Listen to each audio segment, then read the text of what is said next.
What's this? Hey, come on, baby. Focus, you. Okay, I guess I gotta get close to the camera. Why are you doing this? Oh, stupid camera. What up, y'all? It's your man, Abuamerican. It's like I come back, my second live back, and this thing, there we go. So, what's good, y'all? Assalamu alaikum. I'm gonna be doing multiple things at once here, so excuse me if you find it distracting. Not really. I'm just being polite. I'm being cordial, but I'm going to do my stuff no matter what. Hopefully, y'all have been well. I have been. Alhamdulillah. But, okay, let's try this. Format this. Start. Okay. This thing is bad. So, anyway, I'm having trouble with these like memory cards. It's like, where are they all? I used to have a whole ton of memory cards around here, and now they're all just like missing. So, I want to be covering some questions and comments that I received. I can put that on mute because there's like a whole bunch of people talking to me in the background. A whole bunch of comments, questions that I received from people from various locations, Twitter, Instagram, here in the comment section. But it might take me a little bit to find them all because I wasn't ready. He wasn't ready. But how y'all been? It's been a minute since I've been live. Ain't nobody here. Well, there's people here, but yeah, mashallah. It is what it is.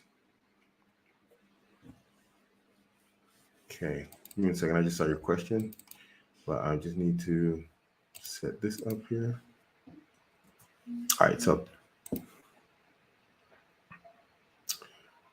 Assalamu alaikum. How to not give in getting a girlfriend, haram, to full desire. Young to get married. I guess you mean you're too young to get married? No finance.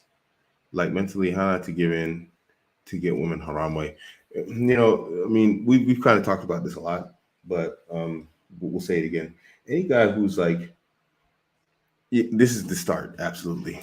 It's right here. You know, learn Islam, correct people.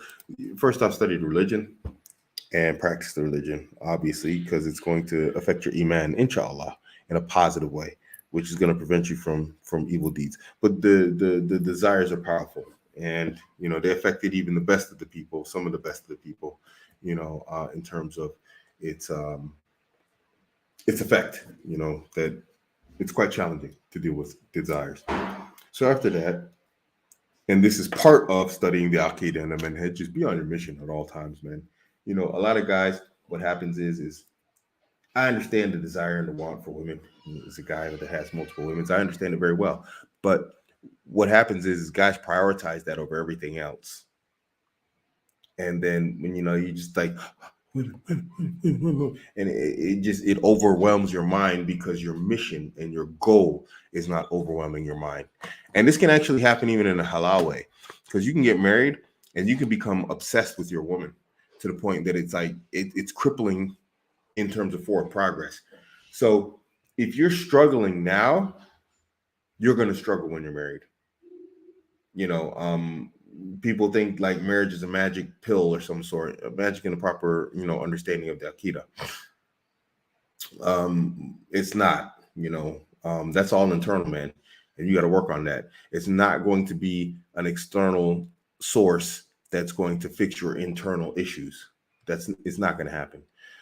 Anything that does that or that people say does that, we usually call it an addiction, like a drug, you know, alcohol, some sort of like escapism. And so you need to internally work on yourself, make sure you're focused on your mission and building your life that you want, that you inshallah. And a woman's going to come along. She's going to pop right up, bro. It'll come faster than you think. You're young. You just said that you're too young. You know what you have when you're young? A lot of energy. So you need to apply all of that energy to your mission. Part of your mission as a Muslim, first and foremost, is the study of Islam. The study and the practice of Islam. and then everything else that comes with the dunya. Oh, we got like this stuff again. I forgot all about that. Look at that.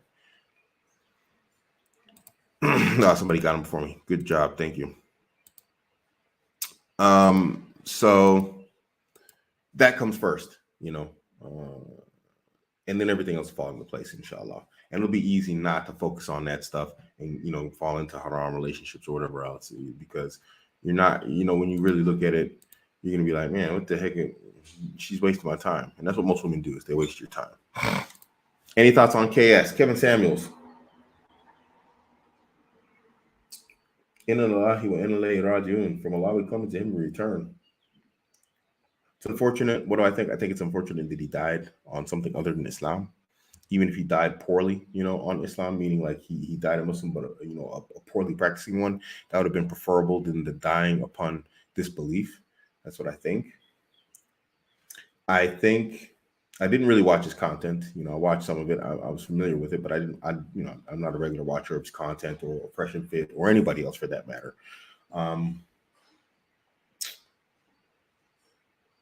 What he did for the African American community was a necessity. He was good at it. He was obviously a guy who cared about his people in his community. And if you can't see that, then you're probably one of the women who is invested in being one of those angry, bitter women that he spoke about so often. So, yeah, I think he did good work, and it would have been better and beautiful had he died as a Muslim. That's it. Yeah. Assalamu alaikum. Wa alaikum assalam wa rahmatullahi wa barakatuh. Where can I find men of high caliber? I feel like I'm surrounded by weak boys with low goals.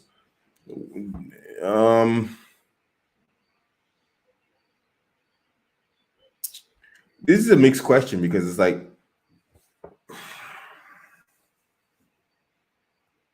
I don't know how to answer this one. It's in my head, but I don't know how to say it, how to verbalize it.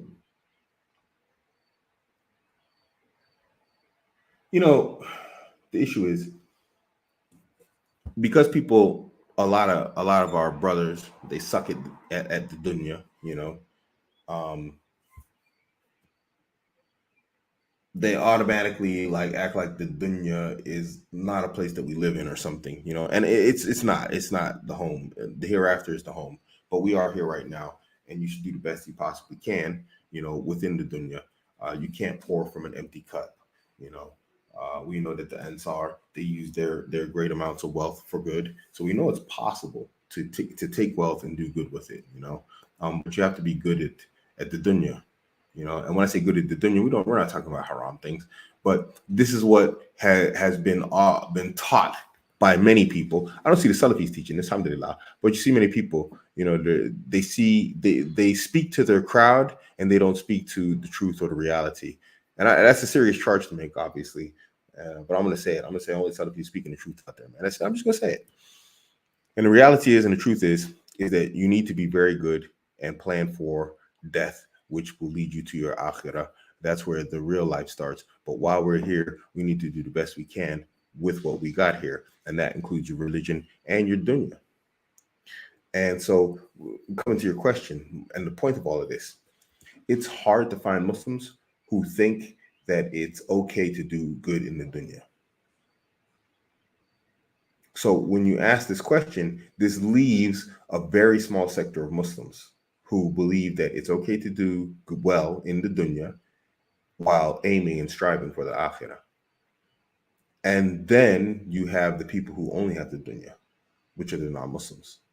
So now you have the option to hang around the Muslims, but who are generally low achievers, simply because they try and use the religion as an excuse not to perform well. And that's the reality. Don't blame Allah for your lack of ability, or your lack of skill, or your lack of desire to work hard or think of something creative and different in order to get that halal income the way that you want it and the way you need it. You're just an underachiever. And religion is not what's holding you back. And I'm not talking to you in specific, I'm just saying in general, because this is what I see. This is what the video I made, it's called Religious Losers. And then when you look at them, they're not exceptionally religious. They're not exceptionally knowledgeable in religion. So it's like they're mediocre in everything, because you're not going to be excelled at one thing and then, not the other, because both require extreme amounts of work, hard work. So where do you find these people? You're either going to hang with the non-Muslims or you're going to hang with the Muslims. And if you hang with the Muslims, you got to find that very small percentage of Muslims who practice their religion and think it's and understand that it's okay to do well in the dunya. It's just you don't make the dunya everything. You don't just make it your all. Where do you find these people? I don't know, man. It's a tough one.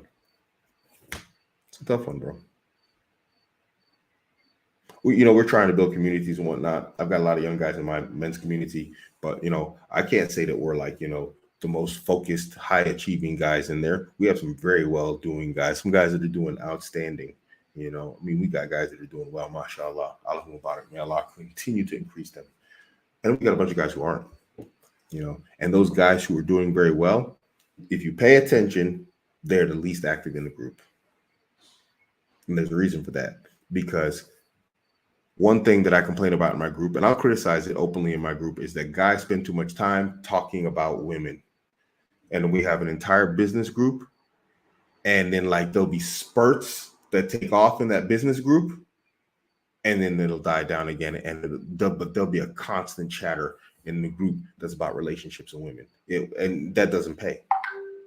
It doesn't pay. Women don't pay. You pay to get women.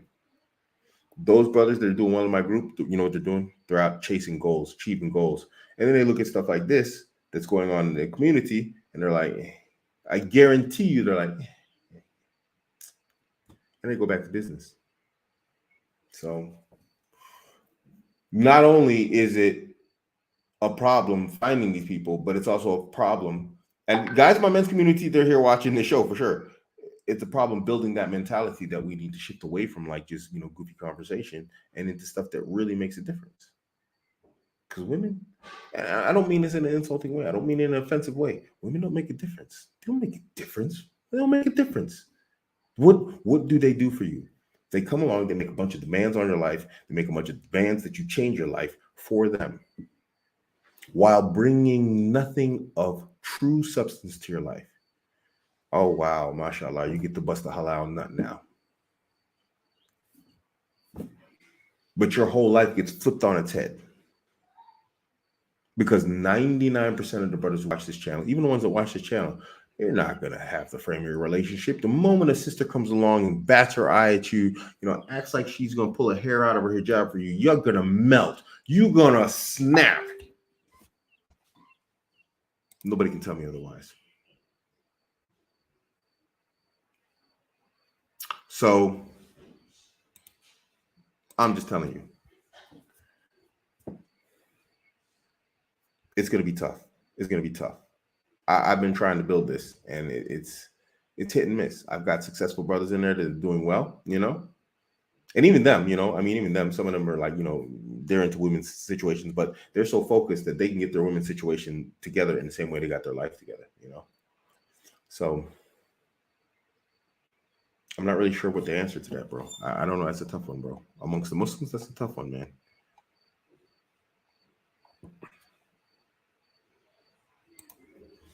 From your experience, what is the hardest situation to adjust to going from 1 to 2 to 3 to 4 to 4? So the increase. Every time you bring on board another woman, there's a reset button where, and when I say reset button, you sort of backtrack into some old stuff, problems, jealousies, whatever else, hidden insecurities, individual desires. There's a lot of issues, man. You could make a 2-hour video on this, man. I could write a whole book on this. Every woman has her desires, her wants, and her needs. They're individuals. There are some generalities that we usually talk about and that function very well when dealing with women. But within those generalities, there are specifics to every woman, just like there are with us. in general, every man wants women in his life, more than one woman in his life. That's in general. But amongst the specifics, there are the guys that have to accept that he's only going to have one woman, you know. Um, there's the guys who want it, but, blah, blah, blah. There's going to be guys that maybe he's low T, he's low drive, he's low goals, he's really, really, really absorbed into one woman to the point that, his masculine urge to like have multiple women has been suppressed and destroyed, which is its own problem, so even like amongst men, in that same way, women, there's women, and there's issues to where it's like someone will overlook stuff and others won't, or some contemporary overlook stuff and others won't, so I mean, bro, there's a lot to that, man. I don't even know where to start with that. From a personal level, it's just maintaining stability and not falling into relaxation, because what happens is a lot of times is you're just happy, you're enjoying the time with your wives, and you're not really looking at the issues that they're dealing with on an individual level. You're just happy that life's working, and everything's going well, work going well, this going well, okay, everything got some peace. And meanwhile, their heads are that emotional ball of like emotion that's just like screaming at them from like 90 different directions. And what you have to understand is this: it's like you could be doing mostly everything right, but that doesn't mean that it's going to turn out right. And I know that sounds crazy and it doesn't sound fair, and it's not fair, but that's the reality. Because here's the thing: a woman's her feelings dictate her reality.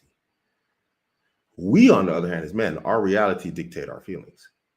So if she feels like something's wrong, there might not be anything wrong. Everything's the way it should be, but it doesn't feel right. And so that doesn't feel right dictates her reality. Well, something isn't right because it feels wrong.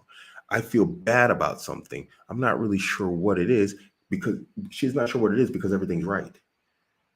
So because I can't establish what it is, you somehow made me feel bad. And that's the reality. You made me feel bad. She might just be feeling bad about something, women intuition or whatever else. There might be something going on. Who knows? She's jealous or whatever else. We're talking about in the context of multiple wives. But the reality is life is good. But how she feels about that is something different. Through socialization, this, that, the other, socialization telling us that monogamy is normal, even though this is a very, very modern fixture in human behavior. Started with the Romans, and then it's been downhill since. Yes, I'm going to call it downhill. Monogamy is downhill, and we see that with the birth rates around the world. People, it's funny because you have guys, I'm just ranting a little bit here, but I'm going to come back on topic. You have guys like Bill Gates out there talking about like too many people. And we're literally, when you look at the numbers, heading towards population collapse. And then guys are out here like, oh, monogamy. And women, a lot of women don't want the guys out there to talking about they want to be, I'll be your all, I'll be your everything. She doesn't want that guy. She wants the guy that all the other girls want. And maybe it's better because he might have the best genetics, I don't know. But anyway, the transitions are difficult because you don't tend to pay attention as closely as possible. You're in a settled lifestyle, and like from 1 to 2, your radar is on. From 2 to 3, your radar's kind of switched off, because from 1 to 2, by the time you're contemplating number 3, you have stability in your household. You should. If you don't have stability in your household between 2 and 3, you're a madman. That means you're just marrying like bang, bang, bang, bang, bang, bang, bang. You're not looking if you've got everything stable or not. So then in your mind, you've got everything stable, and then it becomes easy to turn the radar off and paying attention to female behavior, and what's going on from the new women to the old women, and when I say old, it's not like, there's no derogatory there. It's just, description. So there's a lot, man. And you really have to actually turn it up extra high, your radar, probably more so than from 1 to 2. So you miss details. That's what it is. You miss details, and it becomes easy to miss details because, like I said, you hit a reset button. So there's a lot of instability every time you add a new woman to the household. you know. And when I say household, that doesn't mean you have to have them all under one roof. I'm just saying in general, it's your household. You're responsible for these women. So, you know, whenever you add women, you know, a new level of instability adds to everybody. And some women are just really good at hiding it, you know. But that's when your radar needs to be on extra high, you know. We need to pay attention. And they have their work too. And a lot of times, you know, there's an expectation that you take care of everything, including her emotional condition. And there has to be self-care in women. And this is an important point. And I think I do mention this in the vetting guide, that self-care, and you have to pay attention to women who have self-care, you know, and have the ability to, you know, take care of themselves emotionally, is something you should look out for. That's not to say you're not emotionally available to her, but you do take the time to actually, you know, pay attention that she doesn't overreact to situations, you know, very easily and then just loses her cool. Which Muslim country have the least feminist women? I don't know. Feminism is like a cancer. It's spreading everywhere. Walaikum assalam wa rahmatullahi wa barakatuh. How can you control thirst to marry a woman when she's a feminist? I have zero thirst towards a feminist. I don't care how fine a feminist is. Think about feminism. You know, everybody, it's funny. I know this isn't you, but I'm just using this as an example. All the Muslims always talking about like Palestine and the Israelis and whatever else, you know. Everybody has a problem with the Israelis. You know why? Because they hate Muslims with a passion. It's not, they don't just hate the Palestinians, they hate Muslims. So when it comes down to them, there's no confusion. That's the enemy. But then all of a sudden, when it comes to a feminist, because she's got boobs and BJJ, now all of a sudden you're confused about who the enemy is? Feminists are the enemy, bro. I don't know how you can have thirst for the enemy. They want you destroyed. As a man, they want your destruction. I don't care what she's kicking in terms of game about marriage, whatever else. She is literally the enemy. If she's not giving up feminism, then you shouldn't have any thirst for her whatsoever. Feminists are absolutely the enemy. Do you see sisters talking to each other, or see conversations about women talking about, well, how do I control my thirst for this misogynist that hates women? I just want him so bad. Nah, man, they dash you and, you know, throw you under a bus.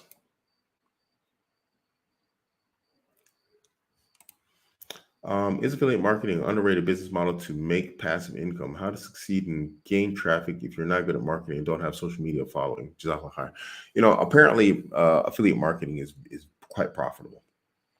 I read about it a lot. I hear about it a lot. Apparently, it's quite profitable. I'm not good at marketing either. I don't really market like the betting guide a lot. I've sold a lot of betting guides. Allahumma barak. I mean, I've made some good money off the betting guide. Barakallahu feekum to everybody who's purchased it. And I got part 2 coming up really soon. But you know, I'm not really much of a marketer. So this is a tough one for me to answer. You know, I don't even know if we have marketers in my group. I don't think we have anybody who's in marketing in my group. Apparently, it's quite a business model, though. Apparently, it works very well. That's all. I mean, building, I don't even think you need to build a following. I think you just need to know how marketing works. And there's paid ads and traffic. And if I haven't forgotten, that I think right now the top in terms of paid ads and traffic and like making the most money is actually TikTok. Paid ads on TikTok apparently make very good, have very good conversion. Assalamu alaikum. Walaikum salam wa rahmatullah. I'm a recent revert. How to seek out a wife that desires physically me in a halal way?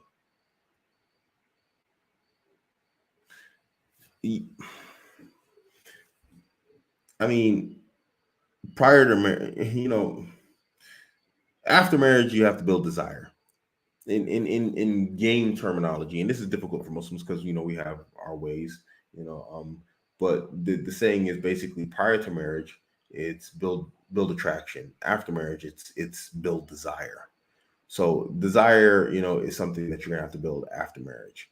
And you know, you're gonna be able to do that by like following the tips that a lot of guys gave you. You know, be on your mission, take care of yourself and your body, confidence, you know, all these types of things. And nobody expects you to be perfect. You fall off the horse sometimes, but the vast majority of your character and your personality should be, something that women in general find attractive. And the attraction markers of women in general are more numerous than they are for men. Men have very few attraction markers. We look at the woman, and she's not like a raging feminist jerk, or those don't have to all. Those are individual things, and they can go together. So a raging jerk and a raging feminist, or a raging feminist jerk, as long there's not really too much criteria for most men. Women have it relatively easy.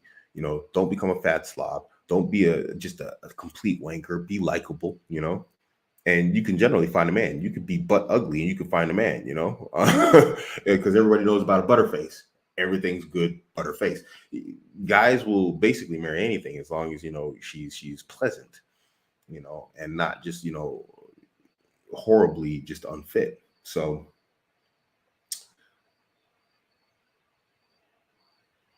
for you, what's important is to make sure you have those attraction markers. Now, here's the important point. Those attraction markers, those are things that you should be doing, because this is on a biological level for her. These aren't conscious thoughts. These are biological. This is why we talk about pre-selection. So everything you should be doing, you're doing for you. You're not doing to get her, because once you get her, guess what you're going to do? You're going to stop doing all that stuff. And then guess what happens? You stop being attractive also. So you need to build the habits of what is attractive, which is what you should be doing as a man anyway, and then just maintaining that as your lifestyle. I don't know. I think that answered your question, inshallah. Oh man, what the heck? Yeah, that's a lot of questions, dudes. Do I have anger issues? Absolutely.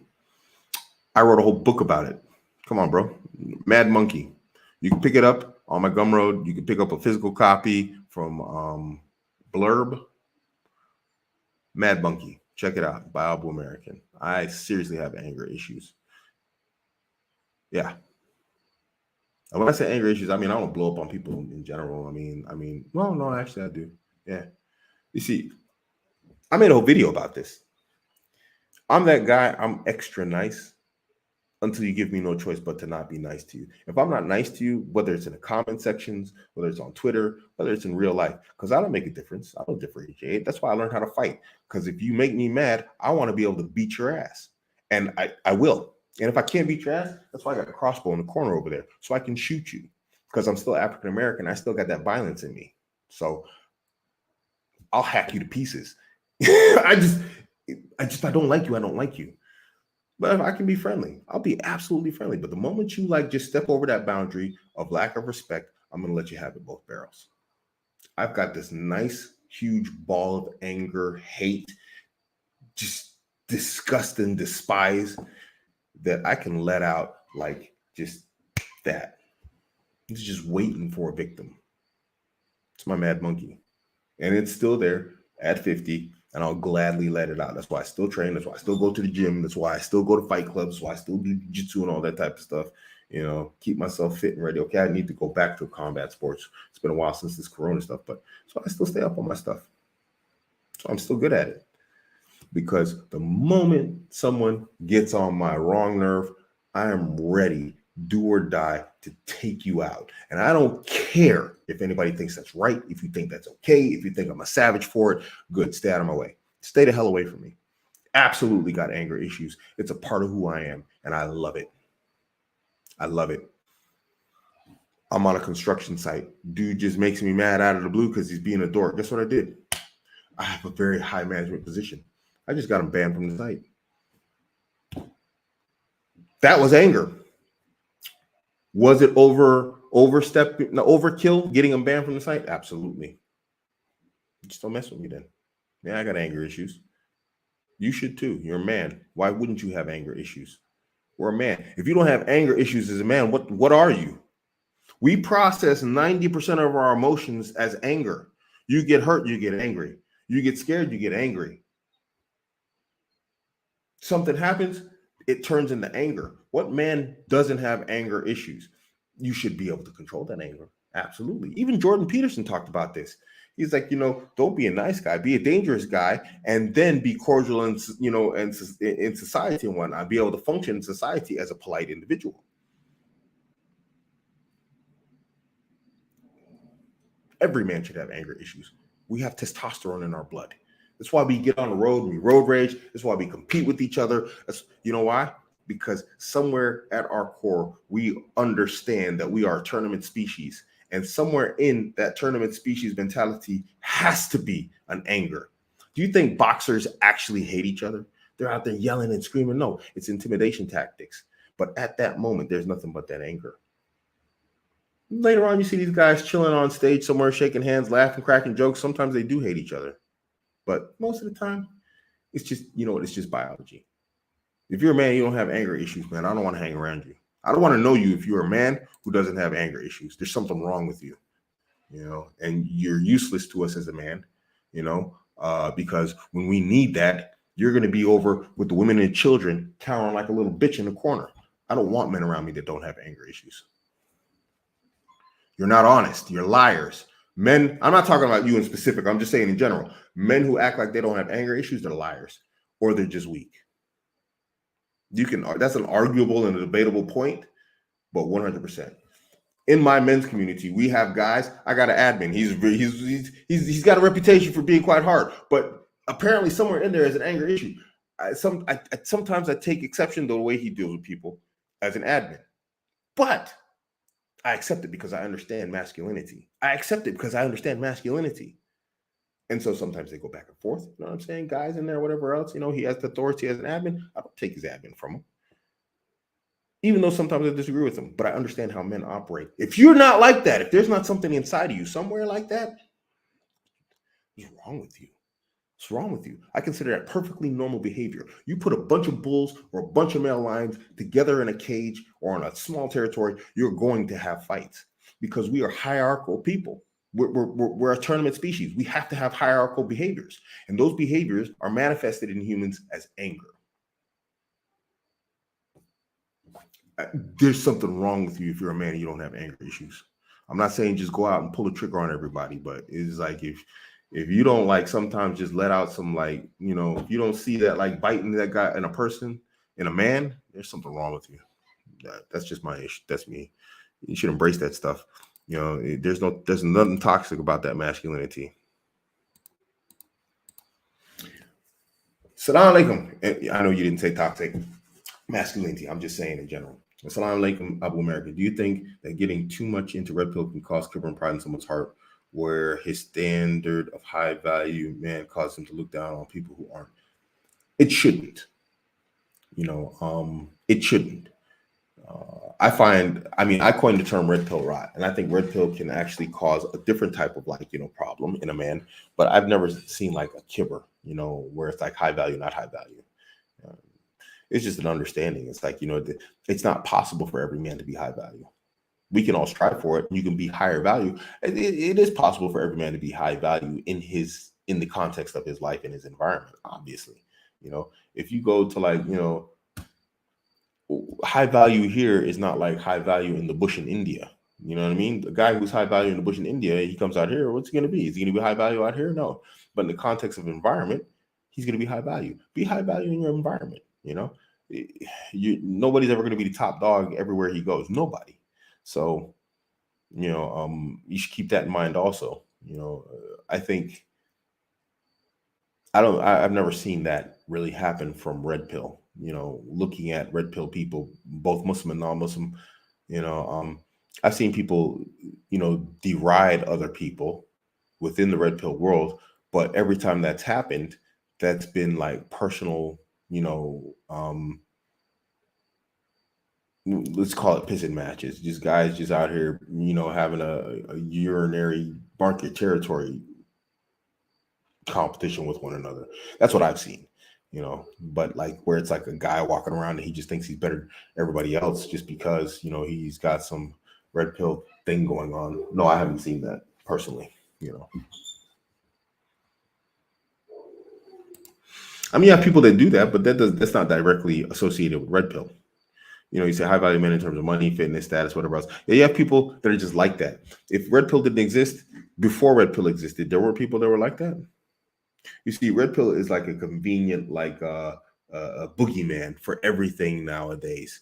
You know, so if a guy starts doing well and he starts acting like he's doing well, oh, he's the arrogant red pill guy. You know, but he would have acted like that anyway because we had that before red pill existed. You know, and when red pill is dead and gone, guess what's going to happen? Guys are still going to act like that.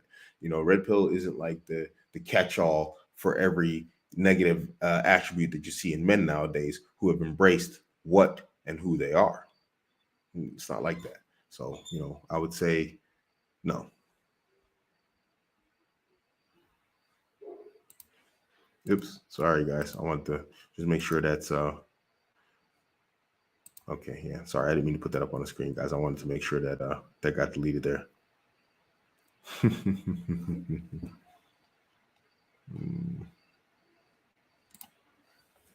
How'd you deal with a woman who, at every one of your orders, commands, wants, there's reluctance and questions on her part rather than my husband asked and I should do it? Well, you got a different problem there. She doesn't respect you.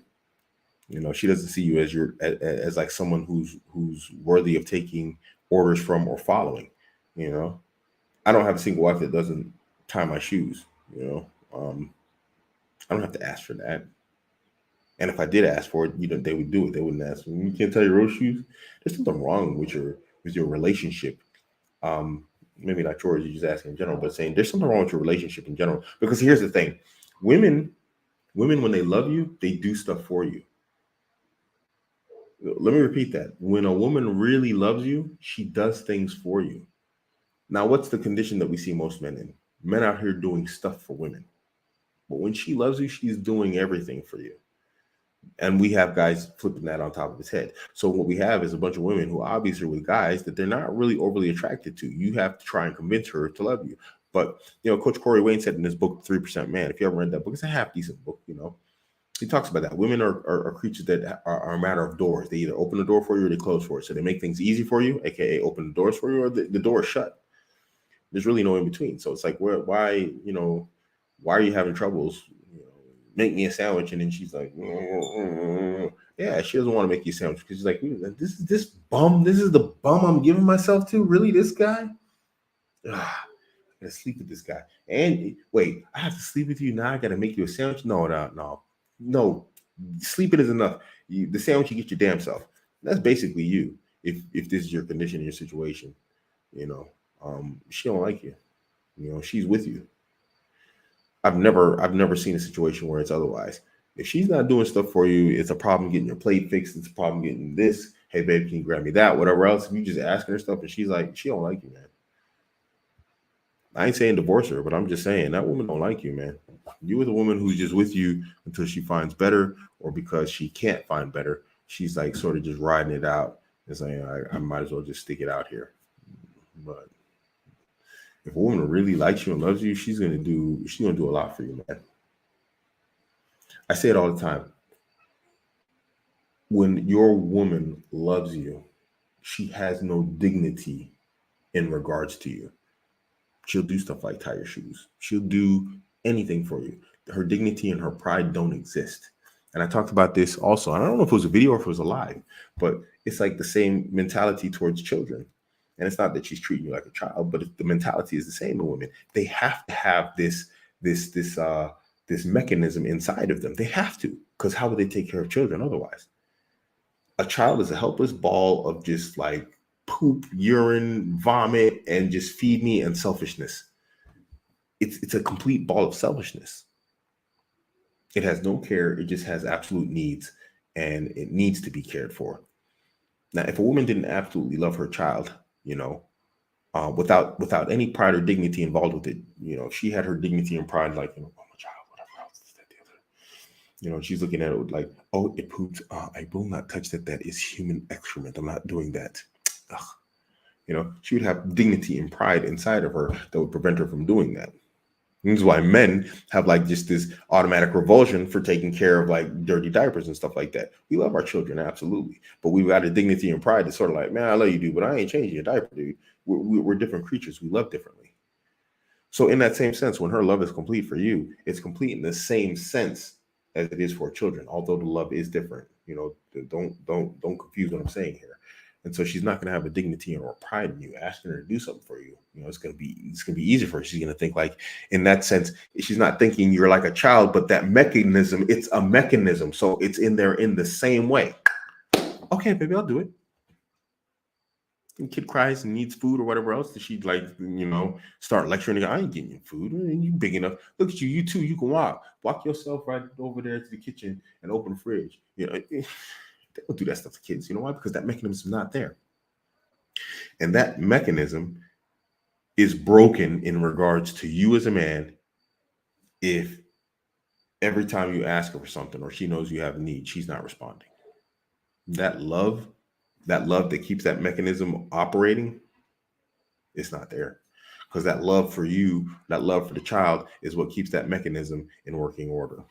Call it lubrication, call it fuel. I don't care. Pick the example you like. If it's not there, it's not there.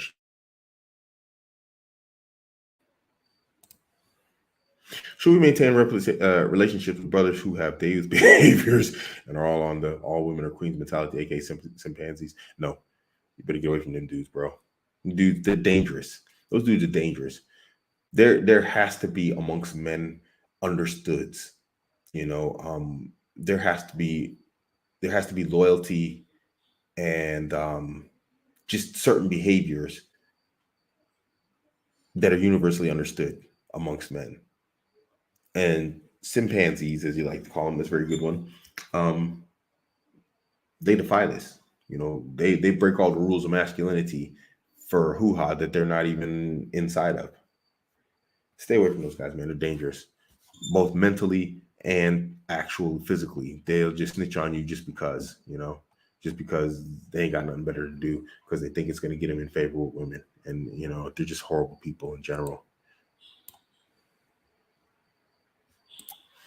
Barakallahu Feek, Taj. He said, I was one of the first 5 people to purchase a betting guide, and I must say it was an eye-opener. Barakallahu Feek, man. I put a lot of work into that. Jazakallah khair.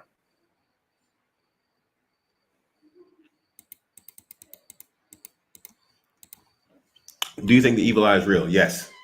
If so, how to get rid of it? You have to follow the methodologies in the Sunnah. If you know who it is, you need the person's crucial watcher. How to do it otherwise, I'm not really sure, but I'm sure it's in the Sunnah. But like, if you know who gave you the evil eye, then you can ask for their crucial water. You just follow the instructions in the Sunnah.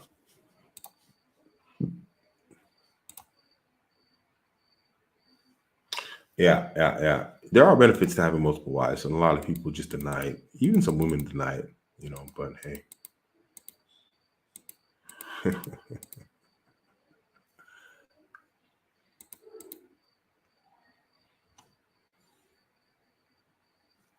One second. Abuamerican, you sound like a beta male. Jamal. Okay, Jamal, I sound like a beta male. Come online. Come online and let's hear you. You have an open invitation. Hit me up on Twitter. Hit me up on Instagram. I'll send you the link to the live show. You can come on right now and you can show us how you're an alpha male. Go ahead. Let's go. Because you're an alpha male, so that means you're going to show up. That means you ain't scared of nothing.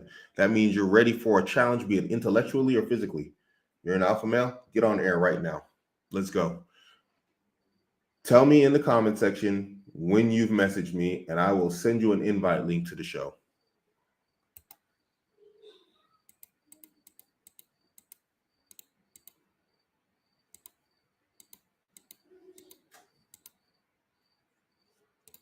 I ain't worried about. Oh yeah, the spammy guys. Yeah, thank you, man. Barakallahu feek. Yeah. Oops, I like jump past a whole bunch of stuff. Let's see.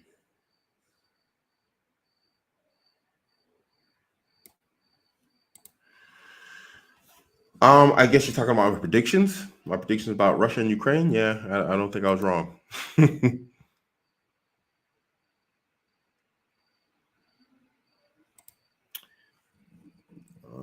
Walaikum assalam wa rahmatullahi wa barakatuh. What advice would you give to younger brothers going on a search for the very first time? What avenues would you suggest?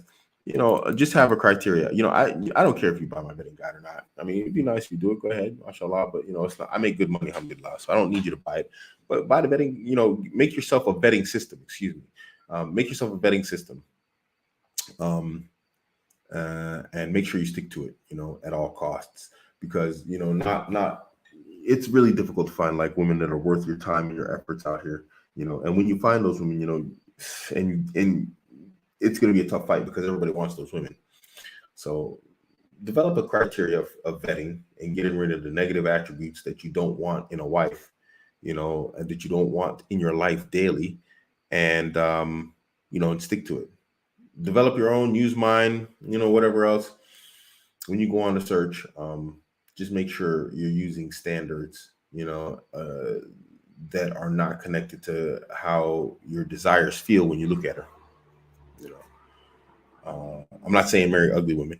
I'm just saying, make sure you have standards and whatnot. I would say that's the first start. Avenues. I don't know what you mean by what avenues, what that means exactly. Like where to find women.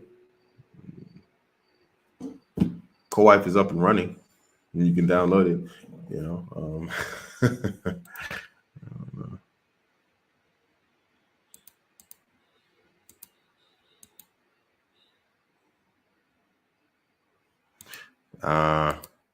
Okay. Hey, he wouldn't have come on anyway. They never do. They never do.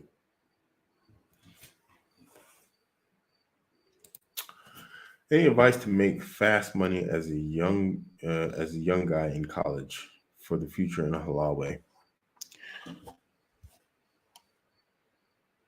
I'm not really sure, man. Fast money is always like problematic. You know what I mean? I like that message. It's got that ding. I like that. Mashallah. It was a good message. One thing I didn't really do when I was young was like really, really focus hard on money. I always found money easy to make. And I'm going to be honest, I was kind of foolish with my money. I mean, like I had started a car business, and I was running a car business like 3 years, and I lived at home. I worked about like 3 to 4 hours a day. I imported and exported cars, and I was making a killing. And for 3 years straight, I worked like an hour to 2 hours a day, sometimes 4 hours a day. And then the rest of the day, quite literally, I'd play World of Warcraft. I did that 3 years straight. I started learning web developing and whatnot. And I was actually making websites for car sales and whatnot. They were really good sites. And then I don't know, just one day it got hard. It stopped being easy, and I stopped doing it just like a dummy, So I'm probably not the best person to ask for that. I still can find money like left and right. Like, oh wow, look at that. I can't say I'm always or I'm still the most responsible person, with money. I mean, I do well, so it's just like let me just go ahead and do this. Let me just go do that. So I would say I got some brothers in my community that are good at making money. I'm going to try and get them on my next on my first actually seminar system. We're working on a seminar, and brothers who buy the vetting guide will be able to come into the seminar for free of charge. Anybody who didn't get the vetting guide will have to pay for the new price of the vetting guide to get into the seminar. It'll be part 2. The vetting guide part 2 will not be a book. It will be a seminar that will be run multiple times a year. Just because of scammers. Because scammers are out there, they download the book, then they try and sell it again. And I don't mind. You can go ahead and sell it. Like I said, it's not about the money, but I just like the challenge. It's like, okay, we're gonna go like this. Let's do it like this, And when those new videos, end up online or whatever else, we're gonna have a whole new upgraded system for the next course, And so they're always gonna be a step behind, So, Yom Kippur is a real day. I'll get my money back anyway. Man, they don't give up today.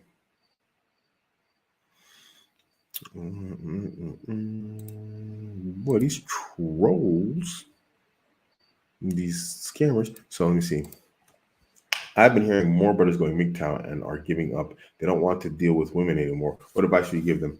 In my humble estimation, I cannot decide what is halal and I cannot decide what is haram. But my interpretation and my understanding, I would believe personally that going MGTOW would be something that's considered haram, because there's the hadith of the Messenger of Allah, peace be upon him, where he said that, I marry women, I, I fast and then I break my fast, and what was the other one? I pray and then I break my, and I rest and whatnot. And so, because one of the men said that I will avoid women. Of course, they were saying they were doing it for more for like, religious / aesthetic reasons, that they wanted to be better at their religion, which is a far more praiseworthy reason than MGTOW. So Allahu Alam, Messenger of Allah, he spoke about this in a hadith. I would say follow the sunnah, and you know, you know, you take some ideas and some concepts. When I first got into this whole scene, Turd Flinging Monkey, I listened to him a lot. Turd Flinging Monkey, I listened to a load of his stuff, but I decided, like, this is not what I want to be. I'm not going to get a plastic rubber waifu or a silicone or whatever they're made out of, these plastic women things, these dolls. I'm not going to do that. I want real women in my life. And so I took the knowledge that he had and understood, from personal experience, that I need to now be on the lookout for certain behaviors. This was like where vetting and everything was in my mind, but I wasn't thinking of it as vetting. But I was like, okay, that's a red flag. I need to look out for that in the future. Now I know what to look out for, So everything I learned from MGTOW, everything I learned from Red Pill was all about reaching and achieving the goals that I wanted, not about giving up on them. You see, this is the problem with a lot of these movements nowadays. It's all about giving up. What's MGTOW? MGTOW is the ultimate quitters club. Just think about it. You're giving up on the second most fundamental thing that you were created to do. The first thing was what? وَمَا خَلَقْتُ الْجِنَّ إِنسَ إِلَّا لِيَعْبُدُونَ. Sah? So what's after that? Badain. What's after this? Tell me. Reproduction. We can have 4 wives. It's built into our religion. When the Messenger of Allah sallallahu alaihi wasallam, it's not even like after this. It's not even, it's part of our religion. Because what did the Messenger of Allah, peace be upon him, say? He said, have many children so that on the day Yom Qiyamah, my ummah outnumbers the others. You quitting. You quitting as a Muslim. Messenger of Allah said, do this. You're going to listen to the MGTOW guys and do that. Really? No, man. It seems a bit weird to me. It's not something I would do. Oops, damn, man, I hate those things. They get in the way. They don't disappear. When I block them, they disappear. When someone else blocks them, it just says there's an error, which means they've been blocked already. But then the comment still stays there. So I was trying to click Hassan. Sorry. How do I book a session with you? I advise for you. Hit me up on Twitter or hit me up on Instagram. We can book it. Please don't try and book a one-to-one consultation on my website. I think it's still up, but it doesn't work. I need to get my whole calendar thing set up, but because of my new work schedule and my job and whatever else, and just trying to go to the gym, I'm back in the gym now. Let me hammer out my schedule and make the priority to get that done. I'll try and have that done. What's today? Friday? I'll have it done by next Friday, inshallah. Depending on whether or not my web guy, my homie, can take care of it for me, because he's working now, in tech, and he's making he's killing it. So alhamdulillah. So I don't know what his schedule looks like, but I'll try and get that up so people can book sessions again, inshallah. Ooh, I'm jumping around here.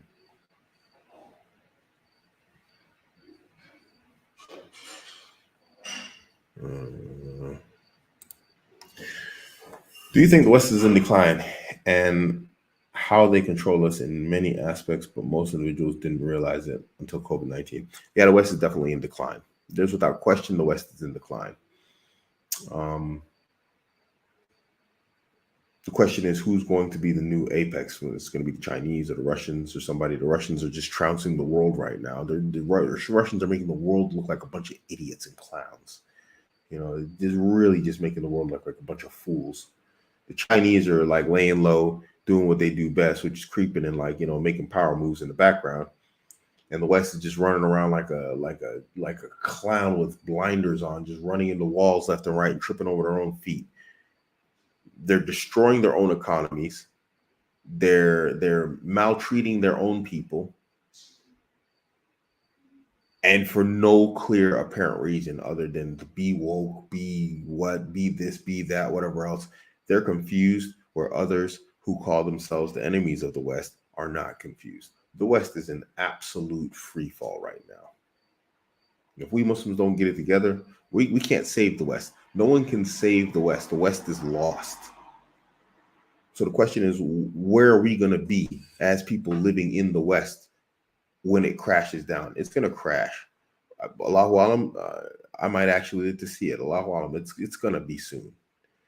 I'm not saying like, when I say soon, I might be dead. I could be dead tomorrow. But I'm just saying if I live like a complete, average lifespan, it's a chance. It's a good chance that I won't see it. But my children probably will.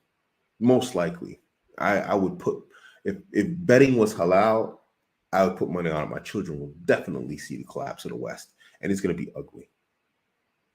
All these conversations we have here, masculinity, femininity, this, that, the other, monogamy, polygyny, all this is going to be gone because women are just going to like fall in line because it's going to get ugly.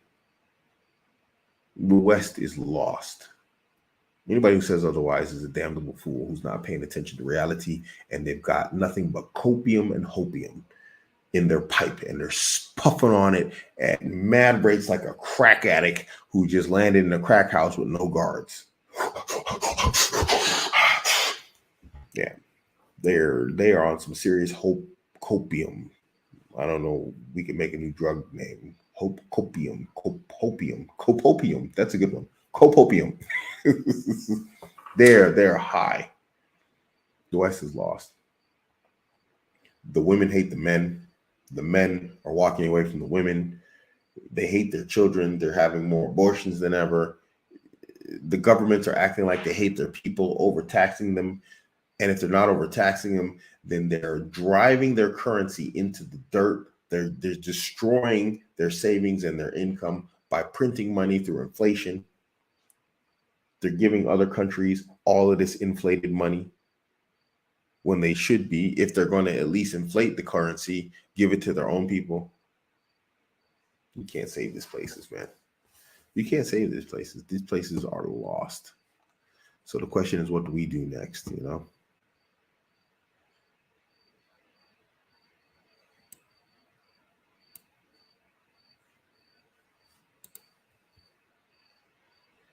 Yahud. I don't care, bro. I'm over here trying to make sure I get my salah out on time, bro. I don't care about some Yahud. No, I don't care about them. What are my thoughts on them? They do what they do. They do what we know they do. When you read the Hadith and you look at them now, tell me how they're different people?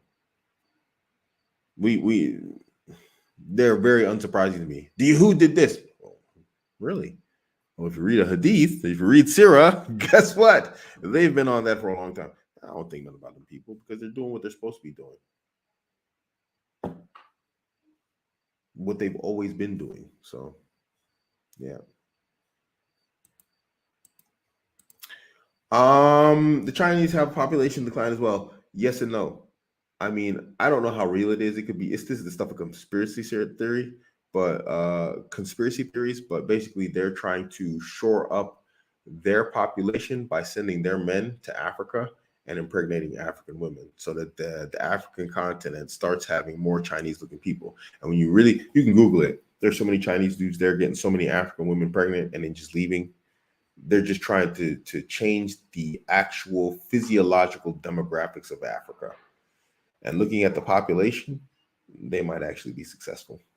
So, because they don't have a bunch of Chinese women, but Africa does. So, but you got to read up on that, and then you have to believe that it's an actual plan that the government's practicing. But when you look at like what's going on, it's kind of hard to imagine that it's not a plan. Yeah.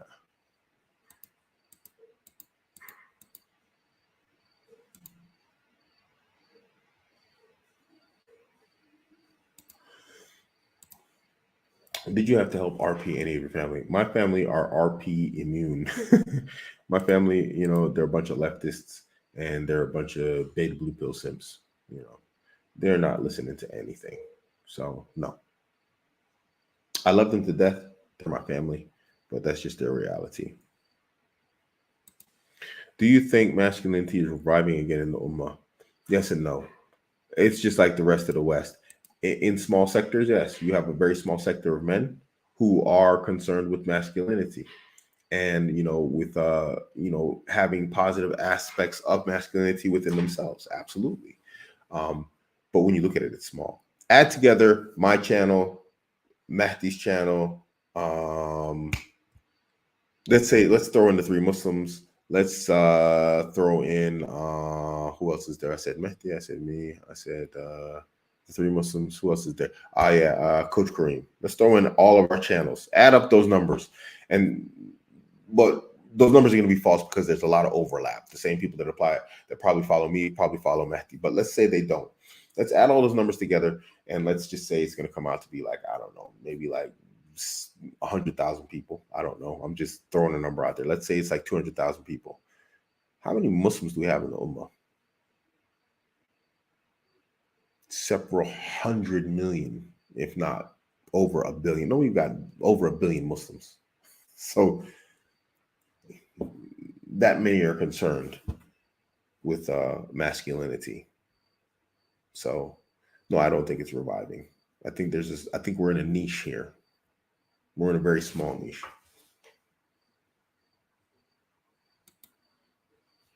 Man, this person don't give up.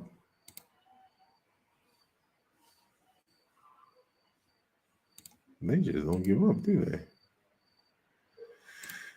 Whew. You're on fire today. What's special about today? Okay, so we're up on an hour. And I guess I'm gonna call it shop here if there's not too many questions coming in anymore. Assalamu alaikum. I wanted to know what you think about a brother proposing a fixed mahar amount to a sister in comparison to the sister asking for a certain amount. My understanding is let's go back to the sunnah. Where in the sunnah is it stated that a woman sets the mahar? Find me anywhere that it says the woman should be demanding a certain amount when it comes to the mahar. Find me any hadith, anything in Sirah. So this is a matter of returning back to the religion. We follow the sunnah. The brother should make an offer. She either accepts or rejects it. And the Messenger of Allah sallallahu alaihi wasallam said that, you know what? The best mahar is the one that's made easy, right? So she should make it easy on him. But nowhere will you find in the sunnah references to women setting the mahar. This is a modern thing. So if a brother wants to set a fixed mahar, then that's his right. That's his haq.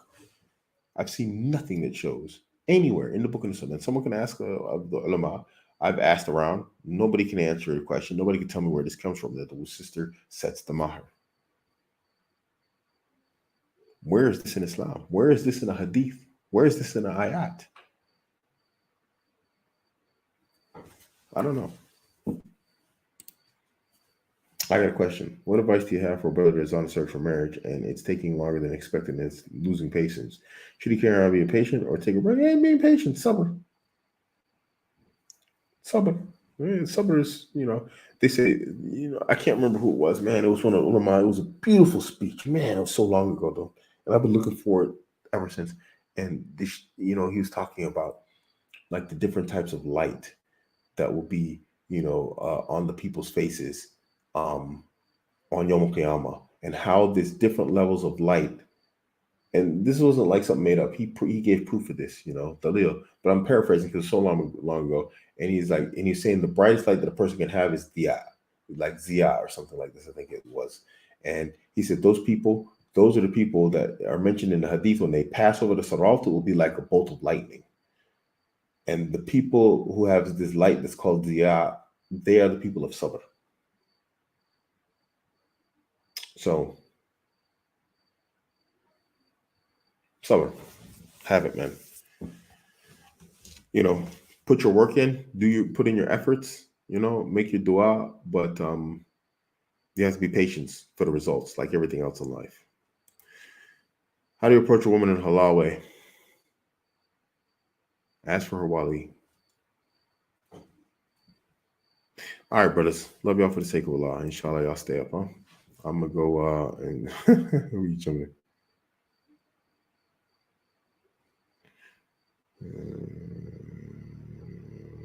Guys, I'd like to continue to like answer questions, but it's an hour and 10 minutes almost. I got my people. They have their rights upon me also. The things you hear on on the background, that's my people. Alhamdulillah, may Allah bless all of them. I mean, so I need to go give my people their time. So inshallah, jazakallah khair for tuning in. Uh, just a quick announcement. I will be having two guests coming up. I should be together with Mahdi next week, Mahdi and Coach Kareem on my channel. I got I'm not gonna call her dodgy, but she's a non-Muslim guest, and I've been trying to explain to her that there has to be a particular type of decorum in the way she speaks and the way she dresses. She dresses very loosely. She speaks very openly. She's very, I would say liberal in terms of her speech and her behaviors. I'm going to try and, bring her on. Hopefully this doesn't blow up in my face. Oh, Allah Akbar. I don't know if this is a good idea. This woman, I would tell you her Instagram, but no, I would be like, it's pure fitna. So I'm going to try and get her on the show. She wanted to talk to me. She approached me about polygyny and polyamory. She is a non-Muslim, guys, and she's in a relationship with two women. But she wanted to hear and talk and discuss about polygyny from the male-female aspect. Exceptionally attractive woman. Hopefully it's not a fit, and if it is, then I'll just have to cut it short and call it off, But I've spoken to her about the requirements of speaking in front of my audience. So hopefully she understands and we have some compliance on her part. I think it would be an interesting conversation. If it's going to be problematic, then I'll just drop it. But I don't think it will. I think she gets it. So yeah, that's what we got coming up, guys. Co-wife is live. You can't sign up anymore, but you can download the application. Yeah, I'm out. Assalamu alaikum.